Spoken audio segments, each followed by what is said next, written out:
दिल्ली में राष्ट्रपति द्रौपदी मुर्मू ने आईपीएस 77 आरआर बैच के प्रशिक्षुओं को संबोधित करते हुए कहा कि युवा अधिकारी विकसित भारत के निर्माण में अहम भूमिका निभाएंगे। उन्होंने कहा कि अधिकार के साथ जवाबदेही भी जरूरी है। राष्ट्रपति ने अधिकारियों से आग्रह किया कि वे हर परिस्थिति में नैतिकता और न्यायपूर्ण प्रक्रिया को अपनाएं।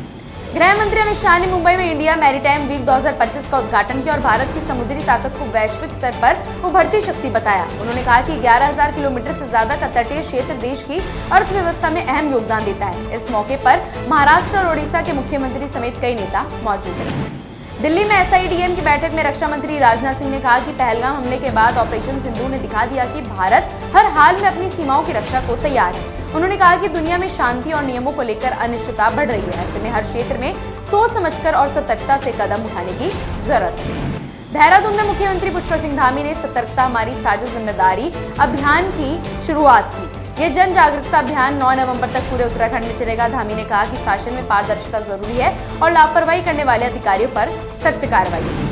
उत्तर प्रदेश के लखीमपुर में मुख्यमंत्री योगी आदित्यनाथ ने कहा कि 2014 से पहले देश की पहचान और भविष्य को लेकर सवाल उठते थे, लेकिन अब भारत दुनिया की चौथी सबसे बड़ी अर्थव्यवस्था बन चुका है। उन्होंने कहा कि भ्रष्टाचार और पहचान संकट अब पीछे छूट चुके हैं। आने वाले समय में भारत तीसरी सबसे बड़ी अर्थव्यवस्था बनने की ओर बढ़ रहा है।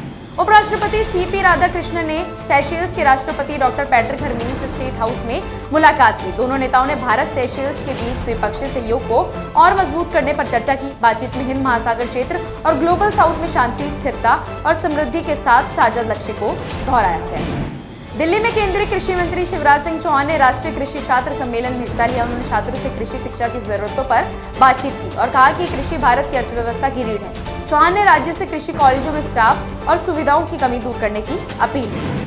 छठ पूजा 2025 के मौके पर आरजेडी नेता और महागठबंधन के सीएम फेस तेजस्वी यादव ने बिहार वासियों को शुभकामनाएं दी। उन्होंने कहा कि लोग आज और कल डूबते व उगते सूर्य को अर्घ्य देंगे। तेजस्वी ने छठी मैया से बिहार की खुशहाली और समृद्धि की कामना की।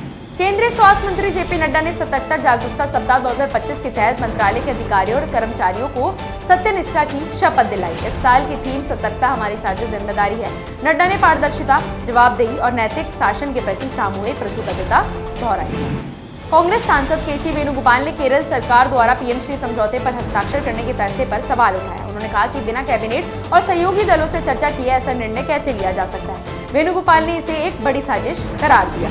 सुप्रीम कोर्ट ने देश भर में बढ़ते डिजिटल अरेस्ट घोटालों पर चिंता जताते हुए सभी राज्यों और केंद्र शासित प्रदेशों से अब तक दर्ज एफआईआर का ब्यौरा मांगा है। अदालत ने कहा कि ऐसे मामलों में लोगों से लाखों रुपए की ठगी हो रही है। कोर्ट ने यह भी पूछा कि क्या सीबीआई के पास इन सभी मामलों की जांच संभालने की पर्याप्त क्षमता है।